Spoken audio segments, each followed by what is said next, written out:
Y sí, ¿cómo estás? Hola, hola, bien, ¿y tú? Bien, bien. Bueno, primero que todo, darte la bienvenida y preséntese al público. Bueno, ¿qué tal? Buenas tardes a todos los presentes. Mi nombre es Franklin Salinas Montenegro. Yo soy entrenador deportivo de la Universidad de Santiago de Chile. Y el día de hoy estamos aquí reunidos para compartir información relevante con respecto al próximo webinar que vamos a tener el día viernes, que es de entrenamiento interválico e intermitente para deportes cíclicos. Perfecto, Franklin. Cuéntanos un poquito de en qué has trabajado, cuéntanos un poquito de tu experiencia, creo que es súper importante. Bueno, la verdad que en cuanto a experiencia, primero, antes de ingresar a la universidad a estudiar esta carrera, ya venía ligado al mundo deportivo. Por mucho tiempo jugué fútbol, practiqué otras disciplinas deportivas, ahí como también el atletismo y algunas cosas que iban surgiendo, que yo creo que a muchos de acá les pasa eso, que son buenos para un deporte y después los profesores los van tirando varias disciplinas.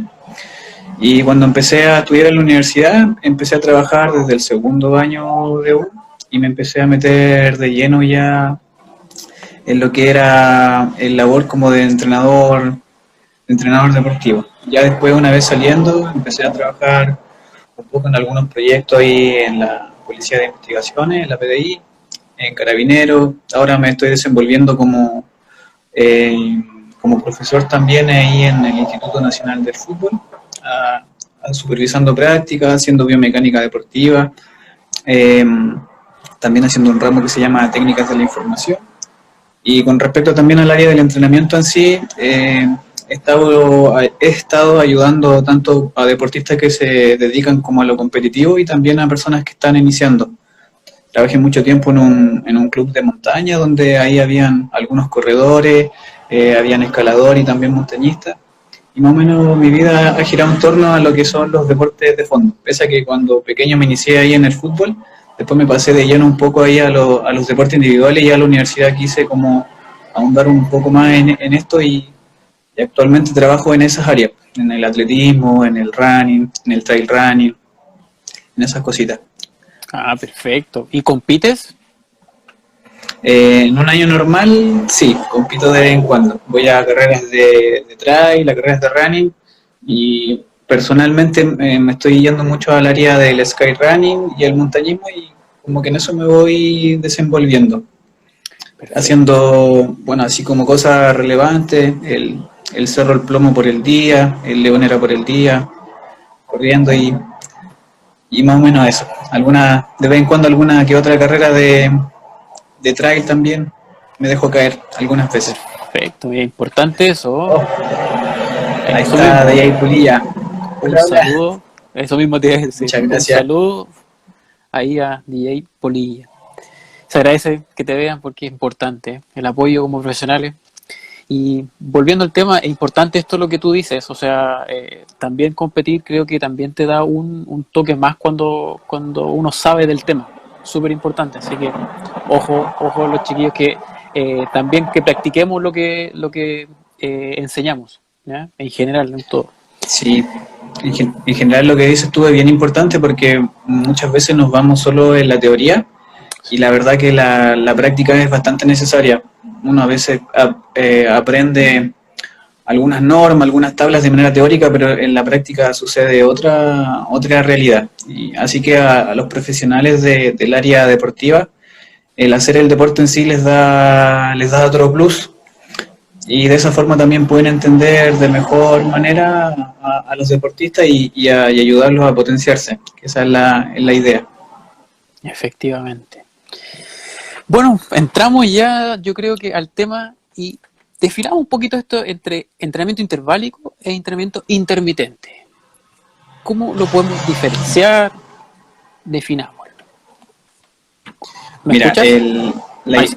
sí, la idea de este webinar era dejar un nombre bien grande para abarcar diversos temas y dentro de ello está algo que se está ocupando mucho en la actualidad, que es el entrenamiento interválico y intermitente, que básicamente es una pequeña dosificación, un cambio entre cargas que son muy intensas durante un periodo de tiempo y después viene un periodo de tiempo que es como una etapa de recuperación. Perfecto. Y muchas veces se cree que este modelo es algo nuevo y la verdad es que se viene practicando hace muchos años atrás. De hecho, una de las cosas que vamos a hablar en el webinar es de su origen y por ahí pueden surgir algunos nombres como el de Emil Satopek, por ejemplo, que el famoso hombre que realizaba estos entrenamientos de muchas repeticiones por 400 metros planos. Y a lo largo que fueron avanzando los años, se fueron metiendo otras modalidades de entrenamiento y ahora actualmente ustedes están ahí como al tanto de esto del entrenamiento HIIT, del entrenamiento Tabata, que vamos a ir compartiendo algunos datos, pero con más detalle esto lo vamos a ver el día viernes en el webinar. Perfecto. En sí, el nombre, esto de interválico e intermitente, no hay como una diferencia clara entre esos dos. Entonces, desde un punto de vista fisiológico vamos a intentar a definirlo y las grandes diferencias que vamos a ver es el tiempo en el cual van a durar estos estímulos de alta intensidad. Perfecto. Y hay que ir entendiendo otras variables, como por ejemplo el consumo máximo de oxígeno, la potencia crítica, porque al final el poder abordar este tipo de entrenamientos debemos saber en qué intensidad realmente está trabajando nuestro deportista. Y para eso hay que pasar por una serie de evaluaciones y la idea es tener un perfil y decir ya, a esta intensidad se trabaja. Perfecto. Y responde mucho a los protocolos que debemos tener que tener en base, y a la larga eso es súper importante leerlo. Claro, Porque como bien tú dices, los protocolos se van diferenciando y en cuanto a los nombres también hay una diferencia y muchas veces uno tiende a confundirse, porque cuando uno habla como del entrenamiento de alta intensidad, lo asocia, por ejemplo, a estos clásicos entrenamientos cuando hacen entrenamientos funcionales y dicen ya vamos a trabajar cierta cantidad de tiempo.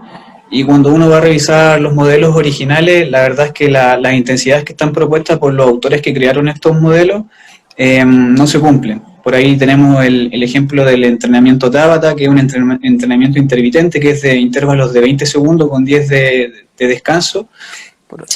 Y la verdad es que en condiciones normales, de ejercicio normal, esta intensidad no se alcanza. La intensidad que fue propuesta por ahí, por Izumi Tabata en el año 1996.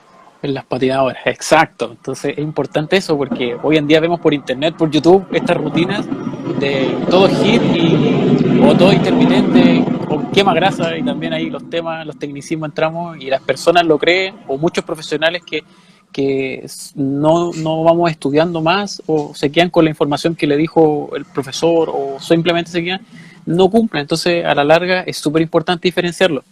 Así que hay que tener mucho cuidado también cuando hablamos de estos temas. Y por otro lado, cuéntanos, dale no. No, que la idea en el webinar es poder definir las diferentes modalidades que nos vamos a encontrar en un entrenamiento intermitente o interválico, y ahí van a salir, por ejemplo, el SIT, que son entrenamientos de alta intensidad, pero con sprint, que son en muy corto tiempo. También está el entrenamiento interválico que asocia a ejercicios funcionales. Ahí tenemos el HIIT, el real HIIT es el que ocurre en la zona de VO2 máximo, y para eso hay que definir esa zona. Ahí está también la velocidad aeróbica máxima. Y después tenemos otros modelos que se pasan de esa zona como de consumo máximo de oxígeno, y ahí tenemos el Tabata, por ejemplo, que está en una zona de transición anaeróbica y que si uno lo asocia a la velocidad aeróbica máxima son valores que van por sobre el 100%, en este caso de la velocidad aeróbica máxima. Así que es interesante poder definir esto y lo vamos a ver con mucho más detalle este viernes. Efectivamente. Así que importante eso. Por otro lado, ¿en qué momento de una aplicación, en qué momento tú recomiendas estos métodos, por ejemplo, utilizarlos? Por ejemplo... Mira, partiendo con el auténtico HIIT, con este interválico aeróbico de alta intensidad, esto es recomendable ya para gente que está un poco más entrenada que una persona que está recién iniciando, porque estamos hablando de modelos de entrenamiento que son de alta intensidad.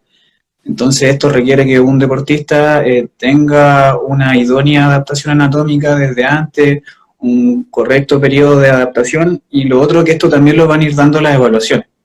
que una de las cosas que uno debe hacer para poder realizar un entrenamiento HIIT es primero evaluar para saber en qué condición está aeróbicamente está el deportista o el atleta en este caso. Claro.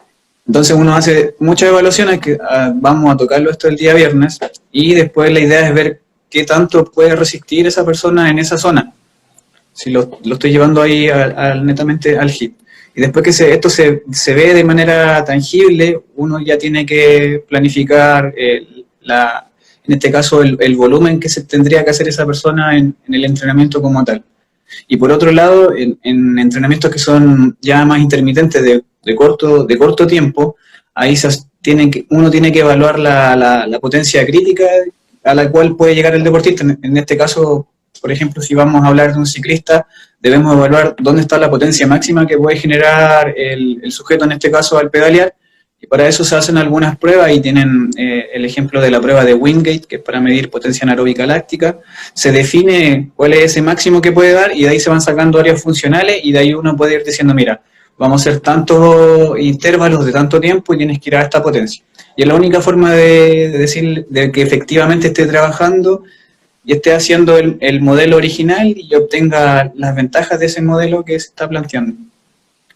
Efectivamente, porque eso es lo que te decía ponderante, que de una u otra forma, mucha gente dice quiero HIIT para mejorar y bajar de peso, etcétera, las variables que dan resultados, pero tampoco es tan sencillo llegar y tomarlo y hacerlo, porque no está capacitada. Entonces, importante eso y la evaluación, porque como tú lo dijiste, si no puede, pucha, no va a llegar al objetivo. Claro, y es importante definir bien los modelos con los cuales uno va a trabajar, porque las adaptaciones fisiológicas que tiene un HIIT son muy diferentes a las adaptaciones fisiológicas de un Tabata. Hay unas diferencias grandes, muy significativas entre los dos modelos. Lo mismo si hablamos de un SIT o hablamos de un entrenamiento interválico con ejercicios funcionales, son adaptaciones totalmente distintas. Y esta, si la llevamos al webinar, que son deportes cíclicos, ahí nosotros tenemos que definir dónde están las debilidades, qué es lo que queremos potenciar, etcétera. Entonces hay que ser bien, o sea, es de gran importancia que eso esté definido desde antes. Cuando uno analiza la forma deportiva, en este caso, del deportista del deporte cíclico. Efectivamente. No sé a lo que se refiere de Hypolilla con la exposición será en este mismo horario. No entiendo la pregunta. Si la puede... si el webinar. El webinar es el día viernes a las 19 horas. Perfecto. Ese es el horario. Y toda la información la pueden obtener acá desde el Facebook de Grupo Physic. Efectivamente. La inscripción y todo eso. Sorry, y justo con respecto a lo mismo que estamos hablando, ¿cómo son las consideraciones que uno debe tener para poder aplicar estos modelos? Como te decía, es estudiar bien al deportista, ver en qué nivel está y ver cuáles son los objetivos también a los que se quiere llegar. Y de ahí va a partir todo esto de cuánto le tienen que dar con respecto al volumen de entrenamiento y qué tipo de entrenamiento tienen que ir utilizando. Como te decía anteriormente, en deportistas que están recién iniciando, en deportistas que son novicios, estos modelos, si se ocupan a la intensidad real, pueden ser muy lesivos. Porque, como te digo, llevan al cuerpo a una exigencia bastante alta, sobre todo el modelo Tabata, que es un modelo que el original son valores que son sobre el 100% de la potencia anaeróbica láctica máxima del sujeto. Entonces, estamos hablando de un límite fisiológico que tenemos y trabajar en esos límites puede ser lesivo si uno no está bien adaptado. Y con respecto a algo que va más abajo como el HIIT, eso también en personas que están recién iniciando, lo primero que debo ver yo es cuánto tiempo puede aguantar en la zona de velocidad aeróbica máxima, y de ahí yo puedo decir, según lo que me va diciendo la teoría o las investigaciones, tengo que ver cuánto tiempo dura en esa zona, y de ahí yo también veo qué tan bien está en este caso, la valoración de la capacidad aeróbica máxima del sujeto. Claro.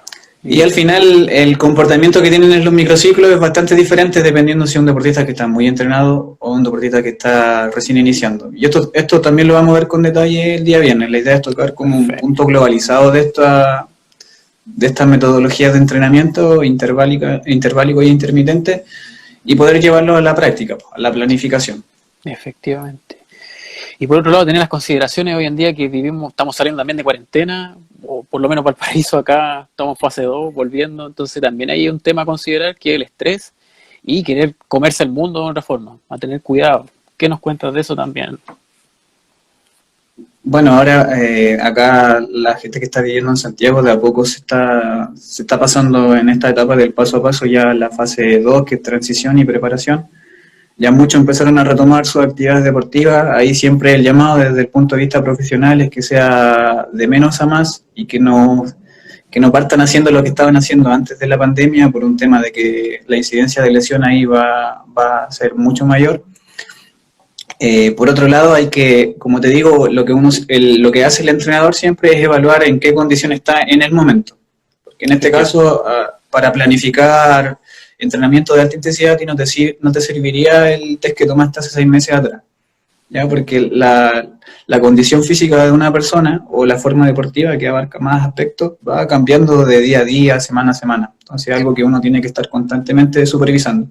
Y ahora por la pandemia lo más probable es que muchos deportistas que estaban muy bien entrenados hayan bajado sus valores de consumo de oxígeno 4 o 5 ml, y es la realidad que yo me he visto en algunos casos de personas que estoy entrenando, que eso es lo que baja. Y también uno lo puede ver con uno mismo, cómo bajaron los valores que tenía antes de VO2 máximo, de potencia máxima, y significativamente esos valores son mayores a 5, en el caso del VO2 máximo, que es lo que nos vamos a encontrar.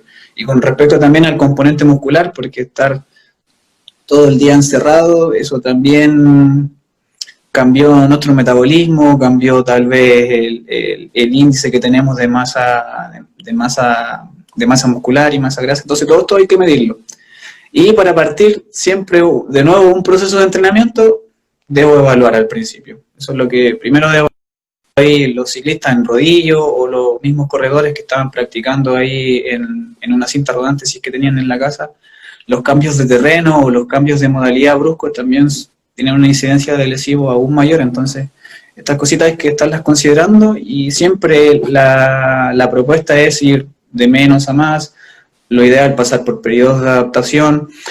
Si uno ocupaba antiguamente un modelo más contemporáneo donde tenía muchos días con mucha intensidad y tal vez con un volumen, digamos, entre medio y alto, ese modelo tal vez hay que cambiarlo y empezar de nuevo con un modelo clásico de planificación y siempre asesorarse.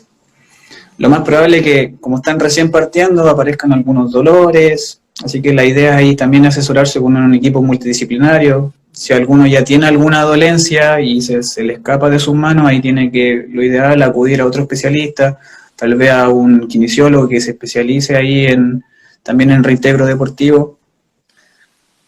¿Qué otras consideraciones podemos ir agregando? La nutrición, etcétera. Pero hay que entender que aplicar este modelo requiere ya una experiencia. Ahora, si en la práctica una persona que está recién empezando intenta aplicar un HIIT o un Tabata, lo más probable es que no lo complete, o tal vez lo complete, pero a una intensidad que no es la que está propuesta. Entonces, las adaptaciones que uno puede obtener gracias a estos modelos, lo más probable es que no lo obtenga como lo que está planteado de manera original, por un tema de que no lo alcanzó o se retiró antes. Perfecto, importante eso. Los modelos a considerar, ¿qué recomendarías tú como profesional o los resultados que has visto? Por ejemplo, ¿cuáles serían estos modelos? ¿Nombraste HIIT, Tabata? Por ahí está el SIT también, que es de hacer estos intervalos de sprint, en el caso para los corredores, en el caso de los nadadores también, en el caso del ciclismo también. Ahí lo que va a ir cambiando son los valores con los cuales yo controlo y las pruebas que yo hago para controlar. ¿Qué más puedo agregar a eso? Bueno, te preguntaba por los modelos a considerar objetivamente, como cuáles son, nombrarlos. Sería bueno que Mira, básicamente los modelos son trabajar a alta intensidad, pero por tiempos relativamente cortos, establecidos. Y después con una posterior pausa, que en este caso cuando es un modelo ya interválico más orientado así como un HIIT, obviamente las pausas ahí son un poco más largas que un modelo intermitente como el Tabata, que la pausa es bastante pequeña y se estimula más esto del metabolismo anaeróbico, la vía de obtención de energía a través de lo anaeróbico, de lo glucolítico, etcétera. Perfecto. Y de una u otra forma, otras consideraciones que yo creo que podrían faltar, no sé, por ejemplo, como tú decías, hay personas que parten de a poco, ¿cierto? Y eso es súper importante tenerlo en claro, pero la persona siempre quiere fatiga y quiere más y quiere... ¿Cómo podemos también mostrar que esto es una planificación y que va de a poco, las mejorías siempre son progresivas? ¿Cómo es tu experiencia en ese sentido? A ver. Mira, lo que se puede hacer si uno quiere aplicar este modelo y está recién empezando es tal vez, por ejemplo, si un HIIT que va sobre el 90% de la velocidad aeróbica máxima, tal vez trabajarlo con una intensidad menor.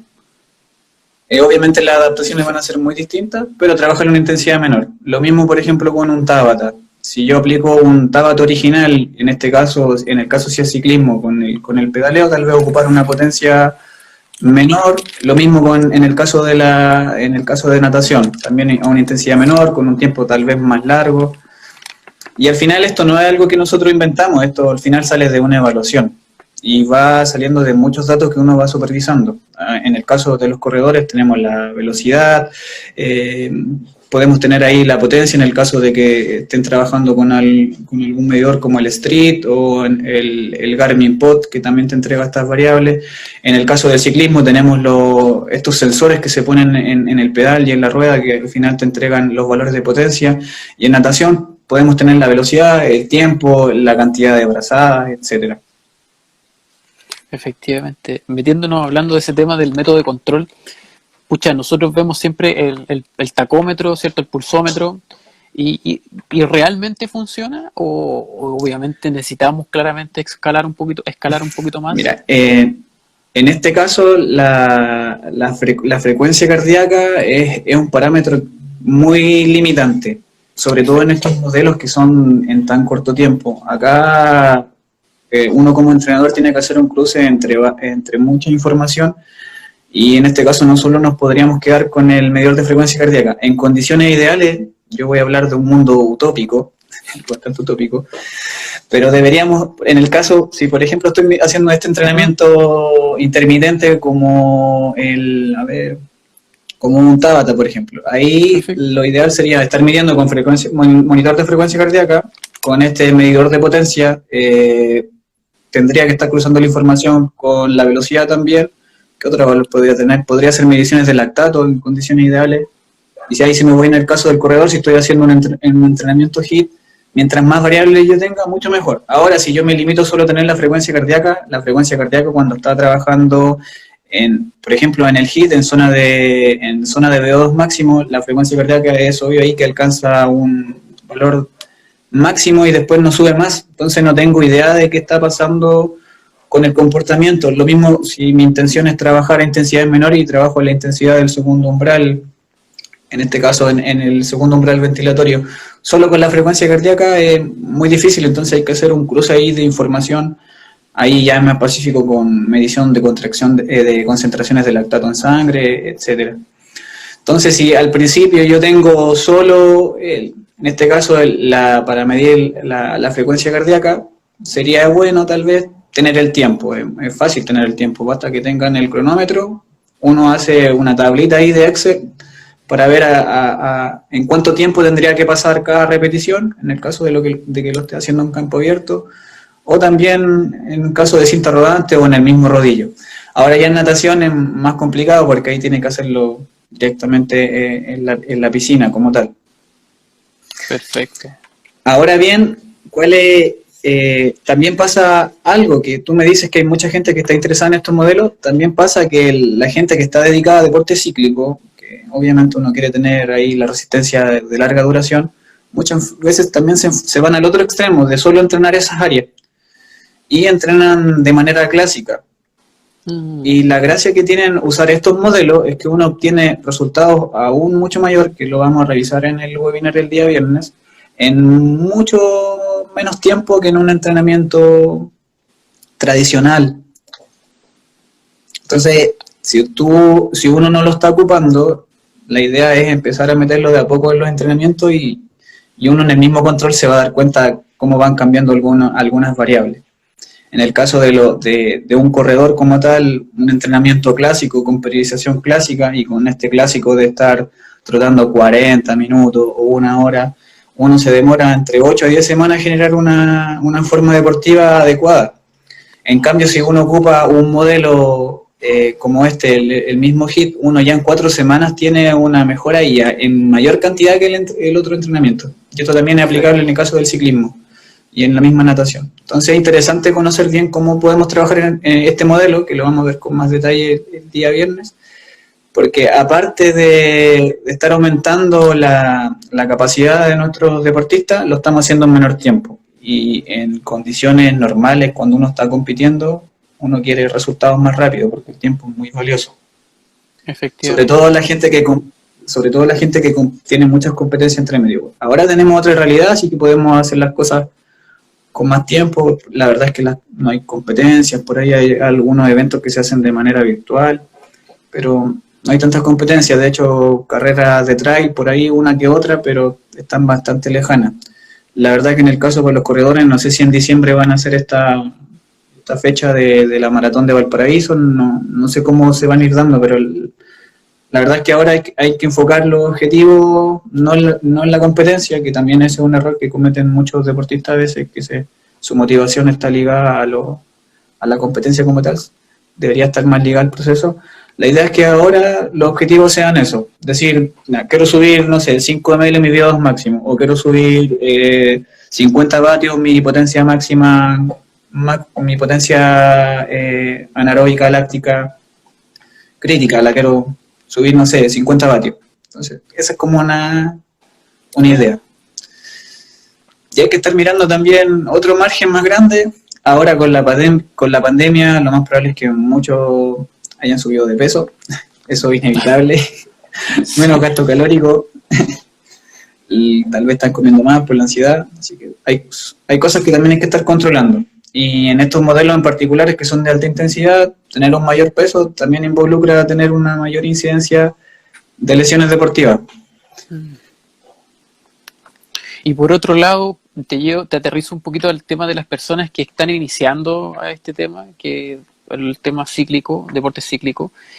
¿Qué recomendaciones darías tú con tu experiencia, o los profesionales también que nos están viendo, de partir por ejemplo, darle un poquito del tema a la fuerza, porque muchas veces todavía está la creencia que el runner, que todo el cíclico no tiene que hacer fuerza? ¿Y qué dice tu experiencia? ¿Qué dice tú? Mira, hace poquito tuvimos un curso que estuvo ligado al área de prevención del corredor, y ahí abarcamos varios temas con respecto a esto. Y la idea es que uno siempre a la condición física actual de una... que los lineamientos del entrenamiento deportivo no se deben cerrar a un área. ¿Ya? Perfecto. ¿A qué me refiero? Por ejemplo, en estos deportes cíclicos, que es mantener una técnica deportiva durante un largo periodo de tiempo, uno, por lógica, lo primero que uno piensa es, tengo que entrenar parecido en este caso a la actividad, entonces, no sé, tengo que estar rodando todos los días en bicicleta 1 hora, por ejemplo. Y dejo fuera todo lo otro que está pasando, y ahí entra un aspecto muy importante que es el caso de la fuerza. Que finalmente todo lo que nosotros hacemos como un movimiento tiene involucrada la fuerza. Entonces dejarla fuera es un error bastante grande. Entonces ahí tenemos muchos corredores, tenemos muchos nadadores, tenemos muchos ciclistas que no hacen entrenamiento de fuerza. Y también hay otra concepción, que uno cuando habla de entrenamiento de fuerza, de inmediatamente a uno se le viene a la mente el trabajo de pesa en el gimnasio. Y la verdad que el entrenamiento de fuerza tiene que ser algo más funcional, ligado a la disciplina como tal, así que se van agregando otro tipo de ejercicios que son más específicos, y en este caso tienen que apuntar a la disciplina deportiva. Un entrenamiento de fuerza de un ciclista es muy diferente a un entrenamiento de un corredor o de un nadador. No podemos entrenar de la misma forma.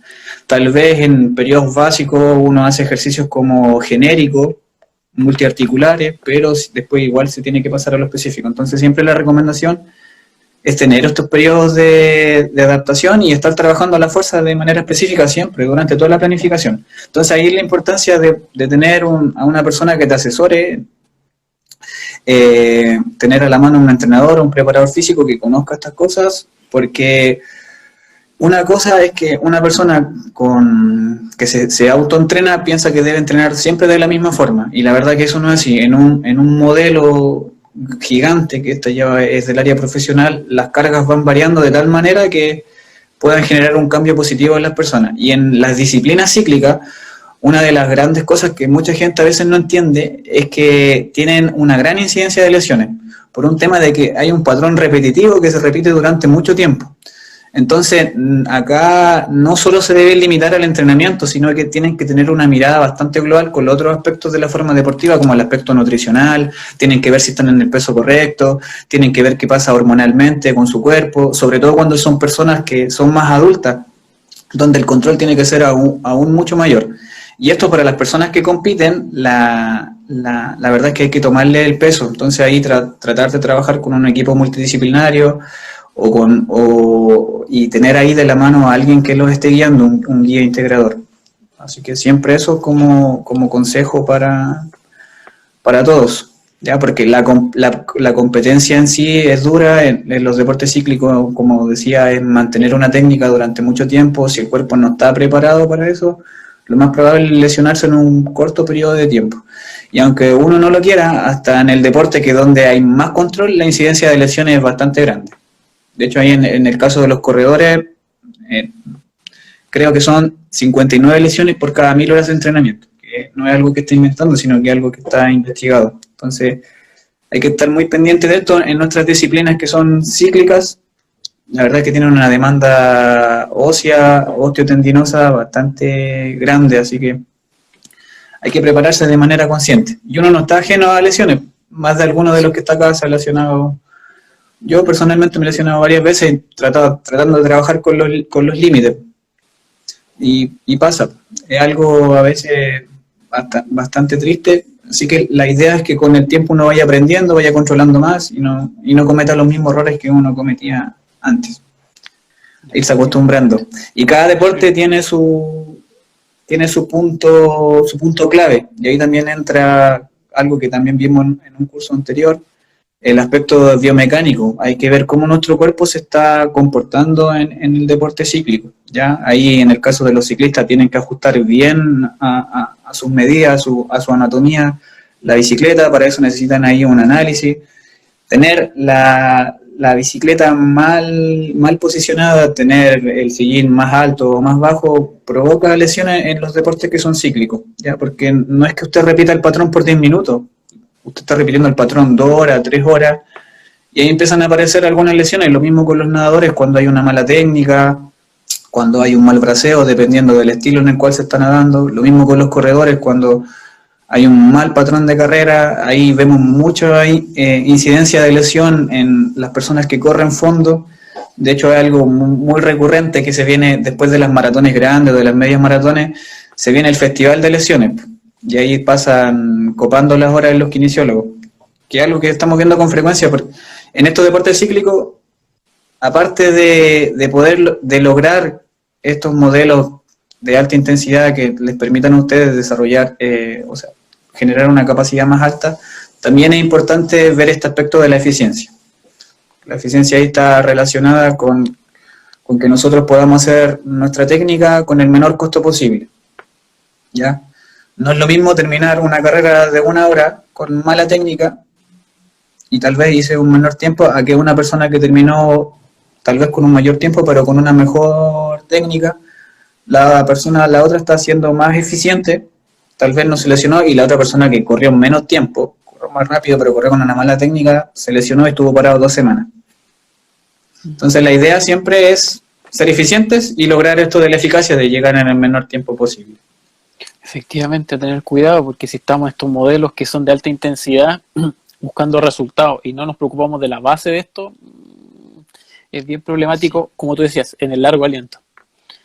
Sí, y aquí hay varios puntos que van saliendo. Pues en el caso ahí de los corredores, es muy importante que se hagan un análisis funcional, o sea, un análisis biomecánico en cuanto al patrón de carrera, que analicen su pisada, que se compren, en este caso, las zapatillas adecuadas. En el caso de los ciclistas, que configuren bien la bicicleta. No es lo mismo tener, por ejemplo, los que usan cala, tener la cala más orientada hacia el lado externo, el lado interno, y no en una zona que corresponde. No es lo mismo, puede provocar eh, puede, cuando está mal, desencadenar algún tipo de lesión ahí en la rodilla, por ejemplo.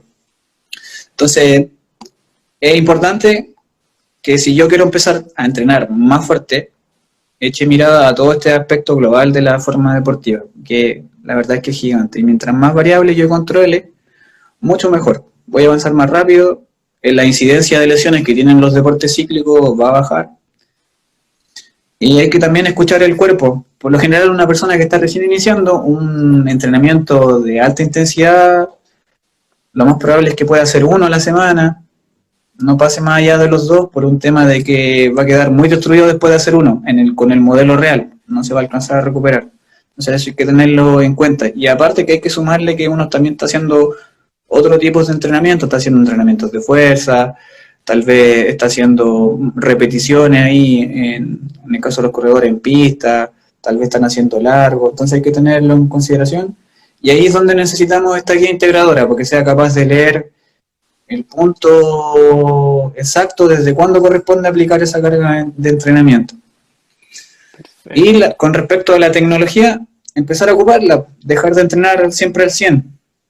Eso también es un error muy, muy frecuente, que siempre estamos entrenando en intensidades altas. También ahí tirón de orejas para algunos deportistas, que uno les planifica cierta intensidad y ellos dicen, no, yo me siento bien, así que voy a correr más rápido. Y se va toda la planificación al carajo porque se pasan a zonas que tal vez no correspondían, y al día siguiente yo tenía un entrenamiento planificado siempre y cuando la persona me haya respetado la intensidad anterior. Entonces, también ahí hacerle caso, en este caso, al entrenador, y también escuchar el cuerpo, porque si tú ya vienes con un dolor, no sé, en el caso de los corredores, vienes con un dolor ahí en la cadera, en la rodilla, y al día siguiente te toca hacer un hit, por ejemplo, esas cosas también hay que tener consideración. Tal vez necesita un poco más de descanso, etcétera. Son cosas que uno tiene que ir conversando también. Sí, como dicen por ahí, el deportista que llega a la competencia no es el que llega mejor preparado, sino el que llega más descansado. Sí, entonces, lo más fresco. Efectivamente. Y ahí mismo tenemos ya que algunas personas han sacado provecho de estas cosas, y ahí tienen algunos métodos de control, que uno basta con que tenga un reloj y todos tienen ahí un logaritmo que te calcula cuándo alcanzas tu pico de rendimiento. Estoy hablando de Training Peaks, ¿ya? Entonces, la idea es asesorarse bien, ver qué tan fresco estoy, ver en qué nivel estoy, y a grandes diferencias, un modelo interválico tiene un periodo más grande de tiempo. Por lo general son los interválicos reales, van por sobre el minuto, y los intermitentes son periodos muy cortos de tiempo. Ahí la idea es agotar la vía de los fosfágenos y después pausa incompleta. Cosas que vamos a ir viendo con más detalle el día viernes. Efectivamente. Mira, aquí hay una pregunta. Vamos a leer la primera. Dice, leí un post que hablaba de que un sujeto está capacitado para hacer una sesión de HIIT si es capaz de permanecer 30 minutos seguidos por encima del 75% de su frecuencia cardíaca máxima. Mira, Pablo, ahí lo vamos a ver después con detalle el día viernes. El primer punto para tú ver si el deportista está capacitado para hacer una sesión de HIIT, lo primero es evaluar, en este caso, la velocidad aeróbica máxima, en el caso que sea corredor, o potencia, en este caso, aeróbica máxima, en el caso de que sea un ciclista. Ahí vamos a tener algunas diferencias, porque el ciclista lo más probable es que esté supervisando su entrenamiento con estos sensores que te entregan los vatios o los watts. ¿Ya? Eso es lo primero. Y después de identificar ese punto, uno lo que hace metodológicamente es ver cuánto aguanta ese punto. Y de ahí recién sale cuánto yo tengo que darle de volumen de entrenamiento. Entonces, el día viernes tú te vas, si es que lo tomas, te vas a dar cuenta que uno tiene una tabla estandarizada y dice, mira, tu condición aeróbica es deficiente, es regular, excelente, es de alto nivel. Esto es lo que puedes hacer con respecto a este entrenamiento. Estos deberían durar tus intervalos. Ahí vamos a ver en el día viernes, según los resultados que uno va teniendo en las evaluaciones, cuántos deberían durar tus intervalos de HIIT. Ahora bien, si tú me hablas de que una persona aguanta el 75% de su frecuencia cardíaca máxima por 30 minutos. Mira, si yo al leerlo, la verdad es que no te podría decir que sí, ¿ya? Desconozco si algún autor lo plantea de esa forma, ¿ya? Lo que yo tengo en consideración es que en este caso, este tipo de entrenamiento, la idea es controlarlo con otras variables como la VAM. Por ejemplo, si tienes una persona que tiene una buena velocidad aeróbica máxima y está entrenado y aguanta 30 minutos al 75% de la VAM, claramente es una persona que tiene una condición, digamos que entre regular y buena. ¿Ya? El 75% de la VAM igual te puede permitir hacer una actividad durante 1 hora a esa intensidad, siempre y cuando estés entrenado. Así que, la verdad, la única forma de decir que una persona está apta para hacer un HIIT, al final te lo va a dar otro tipo de mirada. Ahora, en teoría, todos podríamos hacer un HIIT. Lo que se va a diferenciar son el tiempo que va a durar el HIIT y otras cositas más que vamos a ver el día viernes. Obviamente hay que tener consideraciones como la que estamos hablando, que si tú estás recién iniciando y haces un HIIT y lo haces a la real intensidad, lo más probable es que te puedas lesionar. O la otra posibilidad es que no termines el HIIT. En vez de hacer las 3 series de 1 minuto, lo más probable es que hagas una. Pero eso va a ir diferenciando de persona a persona. Se evalúan muchas cosas, que las vamos a ir viendo con más detalle el día viernes. Tenemos otra pregunta por acá. Se me acaba de... Aquí está, dice por acá. Hola Cartagena Nico. Y dice así, ¿realizarías trabajos de fuerza máxima con deportistas de endurance? Sí, siempre y cuando sea de alto nivel. ¿Ya? Resulta que en los deportistas de alto nivel mejorar las capacidades condicionantes cuesta mucho. Si tú empiezas a ver cuánto mejoran en porcentaje entre un mesociclo a otro, las mejoras no superan el 3%. Sobre todo si te estoy hablando de velocidad aeróbica máxima o de potencia anaeróbica láctica máxima. Entonces, en este caso, los sujetos tienen que trabajar a intensidades mucho mayores y en el caso de la fuerza tienen que trabajar en zonas de fuerza dinámica máxima para tener un mayor porcentaje de mejora en otras pruebas. De hecho, hay algunas revisiones que tú puedes ver ahí en las bases de datos, donde en personas entrenadas, los trabajos clásicos de fuerza máxima mejoraron casi hasta un 21% el rendimiento en pruebas de velocidad aeróbica máxima. Pero ese modelo es aplicable para personas que están muy bien entrenadas. Ahora yo me guiaría más por las cosas igual funcionales. En este caso, si una persona está recién iniciando, hacer más entrenamiento funcional. El entrenamiento funcional básicamente es hacer ejercicios específicos con respecto al movimiento que está ocurriendo en la técnica deportiva de su disciplina. En este caso, tendrían que ser ejercicios funcionales, en el caso que fuera un corredor, ejercicios funcionales para el ciclista, ejercicios funcionales para el nadador. Hay que diferenciarlo. Para personas que están iniciando, ahí no lo recomiendo. Ahora bien, tú puedes estimular la fuerza máxima de otra forma. Ahí puedes estimular la fuerza dinámica a través de una manifestación explosiva, como por ejemplo el squat jump, que es saltar entre 120 a 90 grados. Y ahí también tú puedes hacer una manifestación de fuerza máxima que está más orientada a la cantidad está más relacionada con un componente neuromuscular, con la capacidad que tiene el sujeto de reclutar fibras para hacer fuerza. Y de ahí los valores se sacan a través del tiempo de vuelo o de la cantidad en centímetros que salte.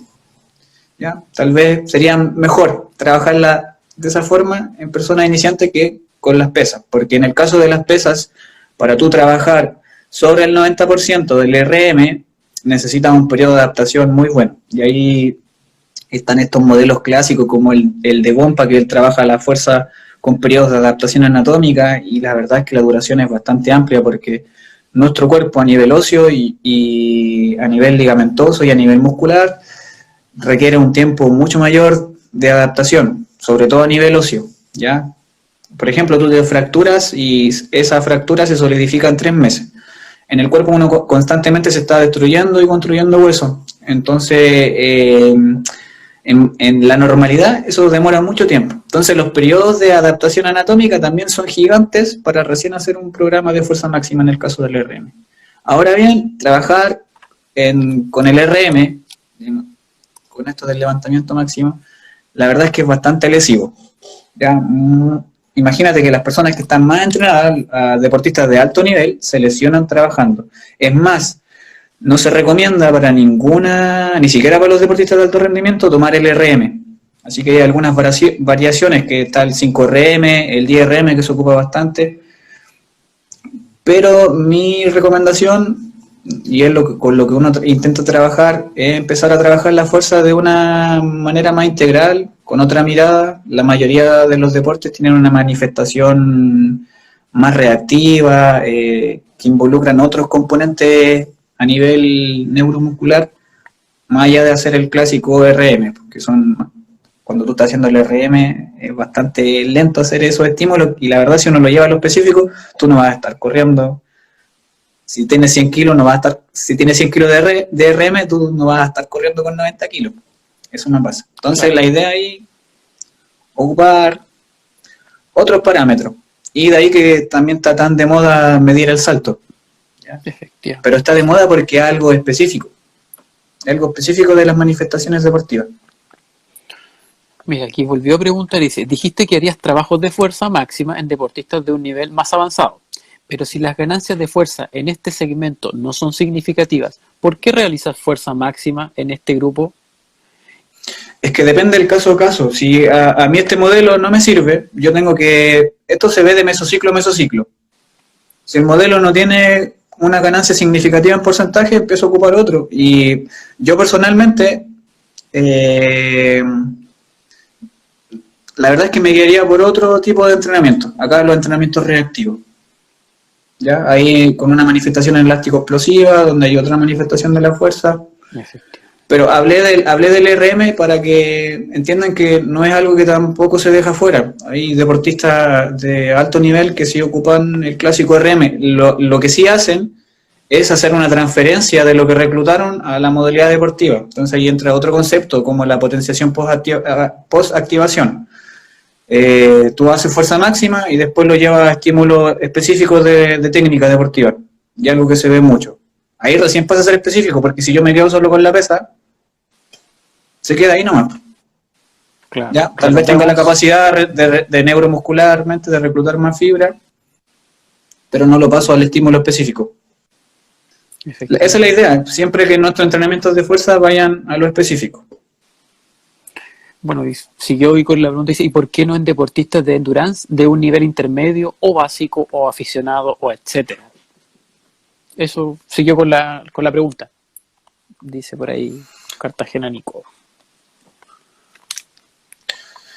Mira, mi respuesta a no utilizarlo fue siempre y cuando esa persona no tenga no haya tenido un periodo de adaptación anatómica. Ahora, si la persona tuvo un periodo como corresponde, tendría que probar.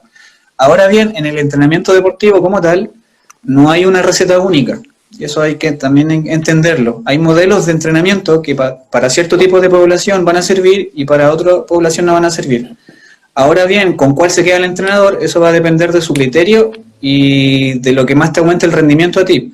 Si yo estoy ocupando un método de entrenamiento que me está mejorando el 10% y después pruebo uno que me está mejorando el 20%, ¿con cuál me voy a quedar? Con el del 20%. Entonces, esto va caso a caso. Y también ahí están las limitantes de algunas investigaciones, que las muestras están bastante controladas en la investigación, entonces a veces los modelos que se plantean y de dónde salen algunos resultados de algunas revisiones sistemáticas, son aplicables a cierto tipo de población. Entonces eso hay que tenerlo bien en la mente. Es más, la mayoría de las investigaciones, si tú empiezas a ver los reviews, están enfocados en personas entre nivel intermedio y nivel avanzado, ¿ya? Y por lo general en deportistas que están recién comenzando, esto es medio chistoso decirlo, pero cualquier tipo de entrenamiento al principio les va a servir, les va a mejorar. Ahora el tema es cuando ya pasan el mes, si realmente eso les está sirviendo, por un tema de que esas personas tienen una tasa total de adaptación muy gigante en comparación a una persona entrenada que la tasa total de adaptación ya es mucho menor. Entonces, lo más probable es que tú apliques cierto modelo y esa persona va a mejorar. Efectivamente, y el método de control y cómo interpreto sus datos también. Exactamente. Entonces, por ejemplo, en personas que están recién iniciando y tú haces un hit y tal vez no trabaja en la intensidad que está propuesta por los autores, la original, pero lo más probable es que esa persona también te mejore, porque está recién iniciando, entonces la tasa total de adaptación es gigante. Y al otro extremo, si en alto rendimiento, si ocupas intensidades menor, no vas a tener las adaptaciones que están publicadas originalmente. Y eso tú lo puedes ver en vivo. Y eso es lo importante también de la pega del preparador físico o del entrenador, que es estar mirando cuánto porcentaje está mejorando o peorando tu deportista. Volvió a preguntar, de nuevo, dice, cuando realizas trabajos de potenciación post-activación, luego de movilizar pesos cercanos al RM, tenía entendido que existe una ventana para poder obtener esa potenciación en movimientos específicos. ¿Qué sabes de esto? Gracias, dice. Mira, no sé si decirle ventana, pero hay un tiempo que se debe esperar. Y si revisas algunos trabajos, ese tiempo no es mayor a 10 minutos. Entonces, por lo general se estandarizan 10 minutos. Tú haces estímulos de fuerza máxima, descansa esa persona 10 minutos. Obviamente esa pausa no tiene que ser estática, tiene que ser moviéndose, tal vez haciendo otro ejercicio en otra zona. Obviamente si estás haciendo fuerza máxima en miembro inferior, no vas a hacer trabajo ahí en miembro inferior. Pues. Hay que ser bien consciente de eso. Se esperan esos 10 minutos y ahí se pasa.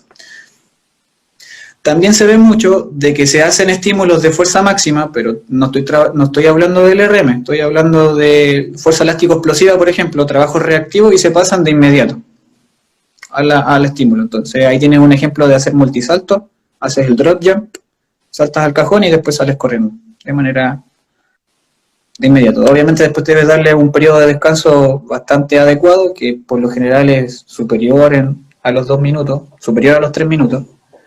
Y ahí vuelve a hacer otra repetición en el caso de que esté estimulando esa zona de fuerza máxima. Recordemos que este viernes está el Webnet, ¿cierto?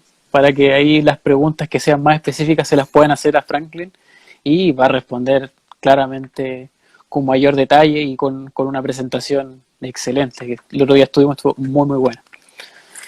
Así que espero que haya quedado claro también eso, porque las preguntas estuvieron muy buenas. Me gustaron harto y fue entretenido en ese sentido aprender más de esta área. Como te decía, volviendo un poquito a la última, ya estamos llegando casi a la finalización y de una u otra forma, como tú decías, metiéndonos un poquito al tema del trabajo de la elongación, un pequeño como pregunta. ¿Tú crees que de otra forma la elongación podría favorecernos al proceso de intervalar y al trabajo cíclico o nos entorpece? Mira, si tu intención es hacer un trabajo específico, HIIT o algo que sea más intermitente, muy similar ahí a lo del Tabata o a un SIT, que serían intervalos menores a los 30 segundos, ahí la flexibilidad es contraproducente. Y ahí tú te vas a encontrar bastantes investigaciones que hablan de eso, de donde la flexibilidad está clásica, que es la estática, no se recomienda porque se ha visto que disminuye en este caso la condición a lo que viene después, en un porcentaje bastante alto. ¿Ya? Entonces en vez de ayudarte a ti a aumentar los rangos de movilidad, los vas a disminuir. Así que hay que tenerlo en consideración que la flexibilidad en este caso entorpece lo que es la fuerza. Y bueno, como te decía, darte las gracias, Franklin. De verdad, fue una muy entretenida y muy interesante conversación, dándole el pie para este viernes a las 19 horas, este nuevo webinar. Cuéntanos un poquito los temas que vas a ver para que la gente pique también. Bueno, aparte de hablar en más detalle todo lo que conversamos hoy, vamos a definir el concepto completo de este modelo interválico e intermitente. Vamos a ver los ejemplos, vamos a caracterizarlo fisiológicamente y la idea también es ver metodología, ver cómo se hace el perfil inicial, después cómo se controla y también cómo se planifica a partir de esta evaluación. Así que va a estar bastante entretenido el día viernes, así que quedan invitados si quieren seguir aprendiendo. Y ahí toda la información a través de Grupo Physic. Y también agradecido a todos los que nos lograron escuchar el día de hoy. Cualquier cosa, me parece que queda todo grabado ahí en el Instagram de Grupo Physic. Así que muchas gracias también. Y gracias a ti. Gracias. Y invitarlos a seguirte a tu Instagram por si tienen, yo creo que alguna duda o quieren aprender un poquito más, cosa que también ahí de alguna forma se interioricen contigo, que te conozcan, yo creo que es súper importante. ¿Ya? Esa invitación también. Sí, no hay problema, tenemos esa facilidad el día de hoy que podemos estar todos conectados a través de las redes sociales. Así que siempre estamos para ayudarnos y si es para lograr una mejor forma deportiva, mucho mejor. Así que ahí estamos en contacto.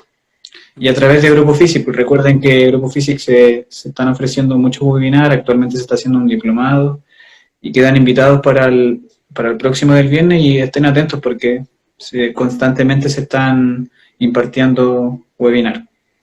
Efectivamente. Así que nos estaremos viendo en este viernes con Franklin, así que saludos, muchas gracias nuevamente y nos vemos. Cuídate, Franklin, que estés bien. Sí, pues nos vemos. Cuídense. Gracias. Chau, chau. Adiós. Chau, chau.